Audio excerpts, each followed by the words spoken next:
What is going on, everybody? Welcome back into the Fantasy Coaches Podcast without their amazing intro this week here, because didn't make an intro this week here, because I wasn't sure if we were going to go live today or not, but I decided I was able to move some things around, and we are going to go live today. A little quick 30-minute episode for those who maybe need some waiver wire advice or would just like overall advice on maybe some of the key injuries that happened this week, and especially over the last hour or so for the San Francisco 49ers and just getting binged after bing. So, starting here at the top, guys, obviously not great to be a Dolphins fan right now. Not great to be a Texans fan right now. So, and with that note, Coach Tyler, brother, what's up? It's a special time. We were so excited for football to be back, and then it's just felt like I wanted to jump off the roof so many times over the last 24 hours. So That's how I feel, honestly. It's been shitty for real football, but for fantasy, it's not too bad, guys. So it's pretty nice overall. Oh, there we go. Friend of the show here. I need Jefferson to get 2 points from me this week. Easy win. Absolutely. Absolutely. Great to have you back on the show. Yes, absolutely. I need Justin Jefferson to give me 41 points to win tonight. Do we think that is also an easy W? Probably not. That Bears secondary is a little down. I don't know. 40 points seems like a lot. I mean, JJ McCarthy is going to come out and swing it, but I don't know if he's going to do that. So, but 2 points, that should be pretty easy for us. So, all right. So before we get into the waiver wire, just a quick update on some news, some injuries, some key players. Drake London is dealing with a shoulder injury. Doesn't seem like he's going to miss time, but we'll have to wait and see if the practice reports go this week. Evan Ingram dealing with a calf injury. He left the game yesterday, but no word if anything has come of that yet. Brock Bowers, knee injury. He claims he's fine. I really don't see much of an issue with him overall. But I'd like to talk about the 49ers real quick. Some big news going with the 49ers, a bunch of different things. On a positive note, Kendrick Bourne signed there today. Rightfully so, because George Kittle left Sunday's game with a hamstring injury, likely out 3 to 5 weeks, which is a major blow, obviously, for those who really entrusted Kittle as their tight end one this year. Juwan Jennings did avoid a major shoulder injury, supposedly, but he's probably not out of the clear yet, probably why they signed Kendrick Bourne today. Brock Purdy, quarterback for the 49ers, dealing with a shoulder and a toe injury, and his status right now is uncertain. So, Coach Tyler, is there anyone from the 49ers you're still willing to start with or without Brock Purdy? Without Brock Purdy, it's really hard for me to... I mean, obviously, outside of Christian McCaffrey, I feel like he's going to just be able to do what he does. We saw it his entire career with the Panthers, and he looked great on Sunday. But these pass catchers, it makes it really hard for me to trust really any of them. I mean, Mac Jones is the backup. He has starting experience. He's, been sufficient before. But I also don't know if I really trust him going forward, especially because we don't know, what these injuries are to Brock Purdy. Are these he just needs a week to rest, or are these he has, a major injury and him and Kittle are going to be sitting side by side for a while? Oh, my bad. Hold on. Trying to get things working here. Thoughts on Ken Walker? M104. Thoughts on Ken Walker? I have Travis Etienne on the bench this week, but I don't know if that is an overreaction. All right, so let me quickly just give my take on the 49ers, and let's dive into this Ken Walker thing here. For the 49ers, I think, like you said, Christian McCaffrey should be fine. You should have no worries about Christian McCaffrey. He's going to get his touches. The only issue is with Christian McCaffrey, they might overwork him and then he gets hurt again. But even if Brock Purdy is not there, Mac Jones, I think, is more than capable of keeping a guy like Ricky Pearsall, a deep threat kind of individual, sustainable in fantasy. We saw it last year with Brian Thomas Jr., which it looks like maybe Brian Thomas Jr. really wish Mac Jones was still in Jacksonville. But I would be pretty happy with Ricky Pearsall. He's probably going to get a bunch of targets.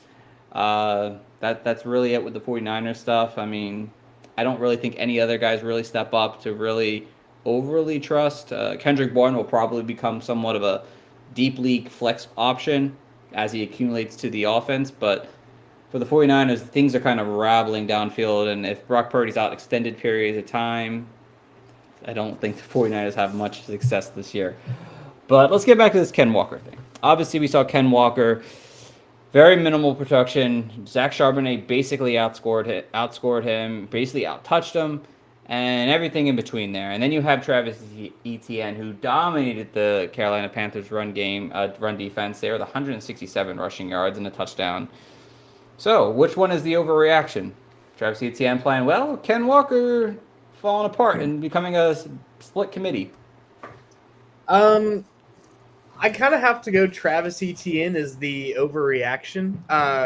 If you watched any of that game, it was just a blowout. There was no reason for the Jags to throw the ball around all crazy. So, they had to run the ball. And I will say it did work out in Etienne's favor a lot. I want to say he had 16 carries, and I think Tank Bigsby was the next running back with like 4 or 5. Fair. So we look at that and we love it, right? But I look at Ken Walker, and this is someone, if you watch as much Dynasty or watch as much football content as I do, I'm guessing Coach Steve does, Ken Walker was very high on the list of, this is going to be the breakout. This is going to be, your league winner this year, this dark horse RB1. Not me. Not me. Not me, though. I'm a big Charbonnet fan. But, we saw what the Seahawks wanted to do. They were ahead in this game for the most part, but this was very back and forth, and they didn't look overly committed to throwing the ball as much as, a lot of people, especially the JSN, and I think JSN still got his, but the Cooper Kupp owners wanted, right? And we look at the backfield, and it's finally a little bit more of what we thought it would be for the past couple years. Zach Charbonnet on his own is an RB1. Kenneth Walker on his own, if he's healthy, most likely an RB1. But the problem with having both of those guys is when you have new coaches come in, new coordinators come in, they're going to want to use both of them and their talents. And so I want to say it's Kenneth Walker had one more carry, but I think Charbonnet had one more reception or target. I forget exactly where it's lined up, but it was very 50-50. And so I feel like that could be the norm. Obviously, if the Seahawks are playing down in games, then maybe it's a different story. Maybe they want Walker out there for the explosiveness. Maybe they want Charbonnet out there to be, the 2-minute third down guy, whatever it is that they need him to be if they're airing it out. But I saw a Sam Darnold quarterback counter play on Sunday. That's one play that I never thought I would see, is a Sam Darnold quarterback counter play.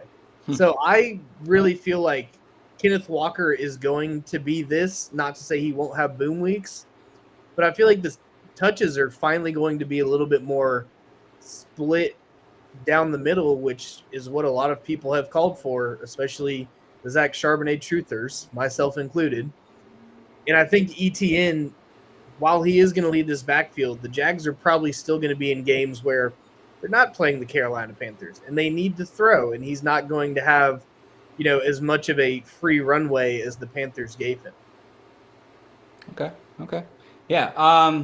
So for me, I feel like both are somewhat of a overreaction to some extent, a little bit, not a lot. Travis Etienne definitely an overreaction to some extent. The Carolina Panthers were one of the worst run defenses in football last year, and obviously they did not improve last year.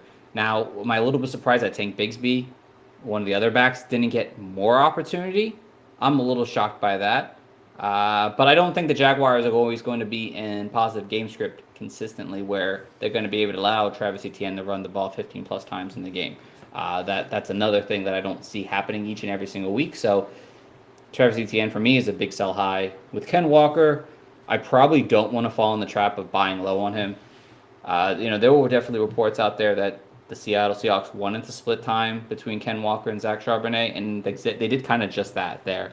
And if they continue to do that, which I think they might, because they don't really have a lot of weapons. If you look at the weapons outside of JSN, you have the 32-year-old Cooper Kupp, you have young guys, Elijah Arroyo, AJ Barner, the tight ends. Like, they don't really have a lot of weapons. So using their run game is a big part of this offense, obviously. And it looks like both running backs are going to get opportunities.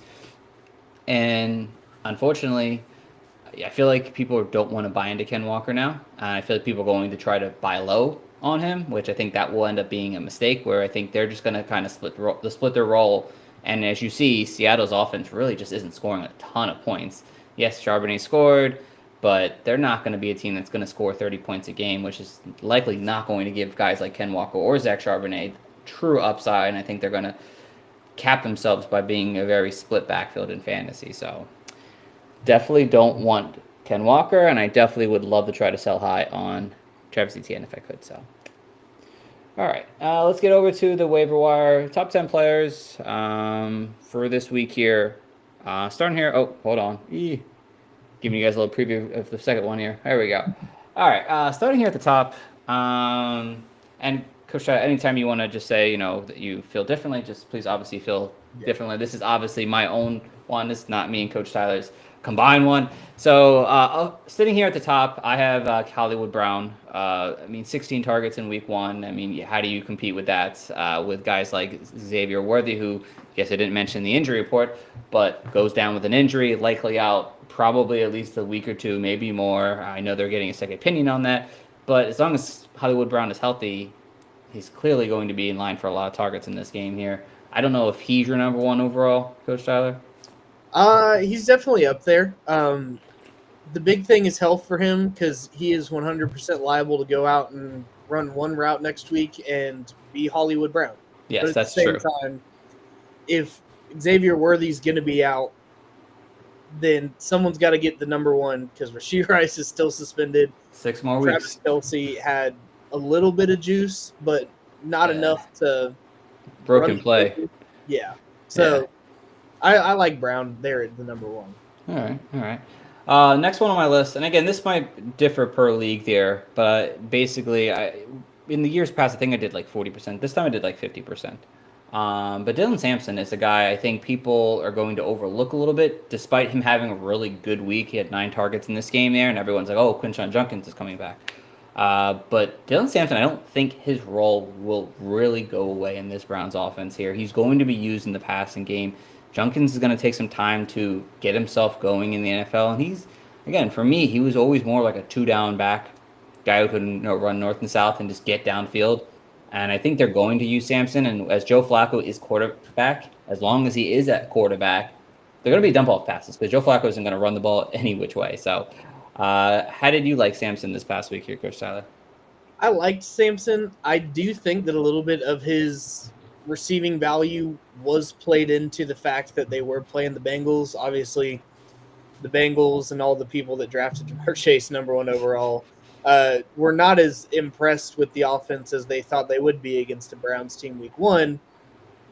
But at the same time, the Browns were still playing from behind. It wasn't, the 20 points that a lot of people thought it would be. Which they should probably be playing behind most weeks. So yeah. So, there is the opportunity there.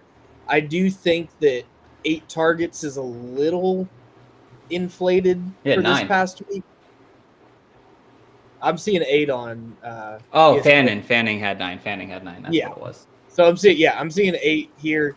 I think it's a little inflated. I'm not against a couple catches, a couple receptions a week, but I will say with Judkins returning in a couple weeks, it does get murky.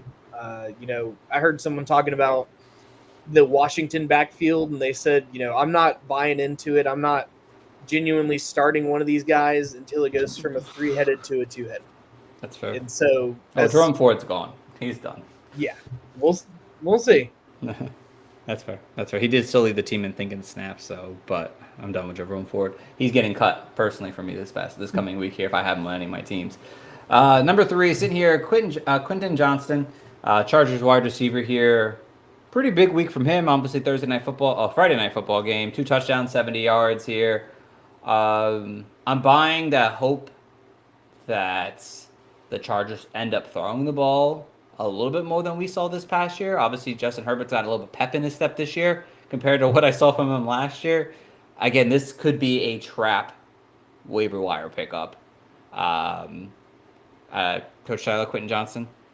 I call it a trap. It took him going across the equator to learn how to catch the ball. If you watch anything from Chargers training camp, he still had a lot of the same drop problems. And so, he rose to the occasion when it mattered. But at the same time, I am not going to trust that he just magically learned how to use his hands once he returns back to the States. Yeah, from 3 on, everyone from my third option on, none of them seem to be major pickups. I'm not going out of my way to get any of these guys after this. Hollywood Brown if you need a wide receiver, Dylan Sampson if you need a running back. Everyone out, I'm waiting for next week and see what the waiver wire offers. But Johnson does have the Raiders this week, and the Raiders gave a lot of big plays this past week, despite even winning the game.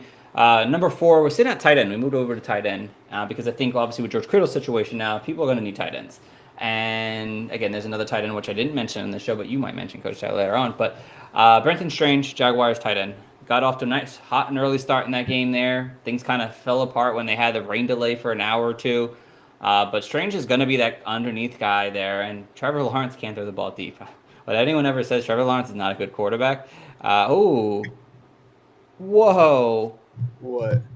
The Eagles are at it again, trading for Jaguars running back Tank Bigsby. Oh. Tank Bigsby on the move? Oh, my God. All right. Travis Etienne is not an overreaction. Maybe it's not. But no, Bayshawn Tootin is someone that needs to get in this conversation now. For sure. And he might probably be available because of everything's going on. Now, Bayshawn Tootin, where would you rank him now? Is he even ranked for you? He's ranked. Because he's the big back there, Yeah, it's hard to say where he's ranked now. I'd probably put him in the top 5 now. He's in my top 5 here. Oh, top 5 of waiver wire. Yes. Yeah, waiver. Yeah. I thought you were just saying in my rankings. No. In waivers right now, I think he jumps probably Quentin Johnston, and I want Tootin now if he's available. Yeah, I'm up for that. I like it. Yeah. He might even go over Sampson maybe, but depends on format for me. But Tootin now becomes the third option in our waiver wire segment today. Where do you go? Look at that. Crazy things happen here. Tank Bigsby, I don't understand why they're trading for Tank Bigsby. That's strange. I thought Will Shipley did a pretty nice job past week, unless there's someone hurt I don't know about. Okay. That's a weird trade for the Eagles to make there. Man. I would assume maybe the Chiefs need a better running back or some shit like that. I don't know. Someone needs a better running back, not the Eagles. But okay. So, yeah. So we have a couple tight ends for those who maybe have lost George Kittle this past week. Brenton Strange, like I mentioned, and Juwan Johnson here. And I think Juwan Johnson's a very overlooked tight end in fantasy because he's flashed at times in his career. But over the last 2 years, he's dealt with a guy like Taysom Hill. Foster Moreau is much more important when he's playing on the field in an offense the last few seasons for the Saints than people think. And you saw it this week with they have Jack Stoll as their backup tight end. Juwan Johnson just went off this past week here. And again, they were behind in games, maybe a little bit overreaction there. But if you're looking for a tight end for this coming week, someone that you can plug and play, Strange or even Juwan Johnson are great options for you. Yeah, I like both of those. Strange, funny enough, led the Jacksonville receivers, right? He had the most receiving yards, which 54 or some shit like that, 64. 4 for 59. So 59. he averaged just under 15 yards of reception. Yeah. If I'm getting 15 yards of reception for a few here and there a week, I love that role. And then Juwan Johnson, at least through the first 4 weeks, he almost boosted his fantasy finish really high with that last play in that Saints game. Oh, he would have had a big touchdown, It was like 25, 30-yard pass. But, he's got Foster Moreau and Taysom Hill on the pup, so they're at least missing the first 4 games of the season. So you've got 3 weeks of Juwan Johnson who, there's not a lot to throw to out there. No, there's not. He's going to get peppered with targets. All right, over to the back 10 here. Next guy I got up is Kayshon Boutte. He's a really interesting player that I think could be that league winning type of individual. I'm saying it now, yes. If you guys don't remember Keishon Booty, and I don't really remember him all that much, but Coach Tyler might, but I remember briefly his freshman year had like a crazy 3 or 4 game streak where he was amazing. If I'm mistaken, please correct me. But and then things kind of just never really got over the hump for him. But there were flashes about talking about him coming into the league. There were a few people out there that really liked the talent that he offered going into year 2 or 3 now. Again, the door's wide open. He's a start. He's one of the starting wide receivers, and he proved it. He led the team in targets this past week here, and they play the Dolphins this coming week here. Again, if you're looking, again, you probably don't need him to start this week, but in deeper man leagues, a little bit, 14, 15, 16, like he's a guy that has like flex value potentially this week because Miami could not stop anyone on the outside at all this past week here. Watching that game, so how do you feel about Booty? Yeah, I it is hard to believe in him. I've watched him partially by name, partially just because he was at LSU. But I've watched him since, college. I want to say it was his freshman year he kind of popped off, but he was in that weird in-between time between the 2019 team that won it all and then, the Jaden Daniels that we knew. But if he's going to be the main guy for Drake May, he's not the one that a lot of people bet on. But if he goes out there and he's the main one for Drake May, I'm in on him. A lot of people are really excited about year 2 Drake May. And so you never want to walk away from a possible elite quarterback without their number one. And if he's the number one, I trust that he can continue to show out. Yeah, I mean, I am hoping for that though. I think there's a real possibility for sure. Next up, number 7, Trey Benson. Had a pretty sizable workload. Again, it was a little bit more game script related, but he looked explosive. He had that one really big run there, but James Conner didn't really look overly great. I think I'd pick up Benson now and see what happens. Hold him for a week and see how they fare this coming week. Not sure how you feel about Benson. I mean, yeah, I like Benson. I think he definitely looked a lot more explosive than he did last year, but he is almost a contingency plan because James Conner had an anomaly season last year where he didn't get hurt, and I think that's the first time in his career. So you can almost, we look at him almost like a Kenneth Walker type player where usually he's going to miss a couple games of the season. And if Trey Benson can look like he did yesterday in those games, he could become a Zach Charbonnet type player. right. And if you're the James Conner owner, I would be going out to get him. Wow, the Eagles traded a 5th and 6th round picks for Tank Bigsby.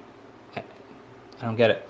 They need a little more push on that tush. I guess so. Next up, number 8, Cedric Tillman. Again, this is the Joe Flacco effect. As long as Joe Flacco is at quarterback, there's going to be a ton of targets going out there. Cedric Tillman wasn't overly big, but he had, I think he had like 5 receptions for 50-some yards. So he had a solid week this past week here. Again, as long as Joe Flacco starting, I want pieces of this Browns offense there because they're going to get the ball plenty. Yeah, did have a very big. I get you can't even really call it a tip. He tried to catch the ball with his body, and it just bounced off of him straight into a defender's hands that took it all the way back to 6. And so coaches aren't going to be too happy with that going into the game plan for this week. But yeah, it's like you said, the Flacco effect. Someone's got to get the ball, and it's not going to be one of the running, or I guess it might be Dylan Sampson. But Cedric Tillman is going to be one of those guys who has the potential. We've seen the flashes last season. And so it's, no holds barred if he has the opportunity fully. That's fair. Number 9 is someone I probably would, if now that I'm more invested in researching this past 8 hours since I did this, I would probably take Calvin Austin out a little bit. He did perform as the wide receiver 2 in the offense. I don't know how often the Steelers are going to be in shootouts. Maybe Aaron Rodgers still has some juice left in him, that the Steelers offense is moving a little bit there. But another guy I just wanted to mention before we get to the last guy was Harold Fannin Jr. Tight end for the Browns as well. That's a guy I didn't add in the list. And if I were going to switch that out, which I wanted to give more wide receiver options because more people start wide receivers, he's another guy if you're, again, probably the George Kittle owner, or if you're just looking for a long-term option. I think eventually there's going to be weeks where he is a guy we're just talking about as a must-start option for us in fantasy, as long as obviously the Flacco boy is on the field. So, any comments on that? Yeah, I do like Fannin. He was one of those guys that, as he was going into the draft, there was the big the big talk about, his competition. Had an outstanding senior season. I want to say he won the Mackey Award for best tight end in the nation in college, but he also played at Bowling Green, right? We had guys like Tyler Warren who played at Penn State. We had guys like Colson Loveland who played at Michigan, who were going super high in the draft. But Harold Fannin was this question of, is he really good or is he really good against bad talent? And to be fair, he did do great against the Bengals defense. So he is continuing the being good against bad talent. But, I mean, it's an NFL defense, and he led the Browns in targets. So I like it. I think that he can be someone. Obviously, the fear is they have a, projected elite guy in David Njoku. And so it's almost the same thing you battle with a Colson Loveland, Cole Kmet type thing, where you obviously assume the incumbent is going to lead that tight end room. But also, if you're open and you're better, it doesn't matter. So I like Fannin. I do want to see it against maybe a better caliber defense to see if there really is the difference between him and Njoku, and if it's, scheming him to be open or if he is just that much better. But I'm 100% behind Harold Fannin, especially if you are someone hurt by the Kittle injury. That's fair. That's fair. And then last but not least, I did throw a quarterback on this list because everyone needs a quarterback. You never know. Especially if, depending on who you pick that quarterback, you may be looking to change. Though it may not be the best week to change Daniel Jones. He is the number 10 quarterback on the list there. But because I had to extensively watch this game, not just as a Dolphins fan, but as a fantasy analysis, as a write-up, Daniel Jones looked good. I know it was the Dolphins, and Dolphins secondary is poo-poo, but the offensive line held strong. Miami still has a decent front four. But when Daniel Jones had time, he was making good throws. He was making smart throws throughout the entire game there. I mean, first quarterback, and I think they said since like the 50s that had a score on every single possession of his in the game. So Daniel Jones did well, and that offense has weapons. They do have good weapons there, Pittman, Tyler Warren, Josh Downs, Jonathan Taylor, who apparently got injured himself, which I saw none of that when I was watching that game. So I'm not really sure what that's about. But Daniel Jones, I mean, he's got the Denver Broncos this week, but he's definitely someone I'd want to put on my bench and see if maybe the resurgence is real. It's worth a stash and see what happens. Yeah, I mean, they really do have weapons out in Indianapolis, right? Jonathan Taylor, hopefully he's not hurt. I haven't heard the news on that, and he's on a lot of my fantasy teams. So really, I can't afford another injury already. But, they have Tyler Warren, who he's exactly what was advertised, right? They still have Michael Pittman. They still have Alec Pierce, who is a really good deep threat when you can hit him in stride. They still have Josh Downs. They have weapons around the quarterback that can be successful, and they have a fairly deep. It's not as good as it was a couple of years ago, but they have a fairly decent offensive line too.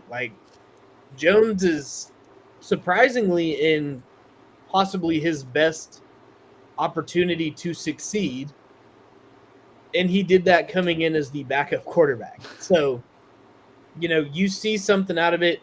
Even if it is the Miami defense, for a guy like Daniel Jones to be up there in terms of stats, like scoring on every possession, that's not on anyone's bingo card going into week 1 of the season. So something is going on, and Steichen must have unlocked something in him that Dable couldn't. That's true. I mean, they always say they said it there in the game. It's you went to the Kevin O'Connell, quarterback camp, and now he can play quarterback just like Sam Darnold, just like other Real easy. quarterbacks. Yeah, under that McVay Shanahan tree, you know, they know how to work their quarterback. So, but yeah, Daniel Jones definitely a solid quarterback. Potentially this season, we'll have to wait and see if it was for real or not with a stronger defense in Denver. So, but that is gonna wrap us up for the night, guys. Like I said, a quick 30-minute episode here. Coach Tyler, anything you want to say before we sign off? Yeah, guys, go check out dynastynerds.com. We talk about them every show. That's where me and Coach Steve met. A lot of work going on over there. Obviously, as the season's starting, as players are getting injured, as trades are happening in real time. There's a lot of stuff going up over there. Different fallouts, different reactions, all kinds of everything. Articles, podcasts, however you want to get it. Great tools for the dynasty owners. I know as a dynasty owner of George Kittle that I now need to look at my younger tight ends to be successful. But there's great tools like the Dynasty GM. Maybe you're looking at, the players going into next year. Maybe you've already given up on your season after week one and all the terrible things that have happened to your team. You go jump in the Dynasty film room. Once you get over there, use code COACH. Let them know that we sent y'all. But go check out dynastynerds.com, and thank y'all so much for listening. It's Skull. Skull, yes. All right, guys. Well, thank you all for tuning in, listening. As always, guys, we'll be back definitely on Thursday, 6 p.m. Eastern Standard Time, going over week 2 starts and sits. Or we don't do start and sits now. We do top 10 favorable and unfavorable matchups for each position. It's a lot of fun there. A lot of different view sets on start and sits. So we thank you guys all for listening. Tune in until next time, everyone, and have a great one. Back to back is not far.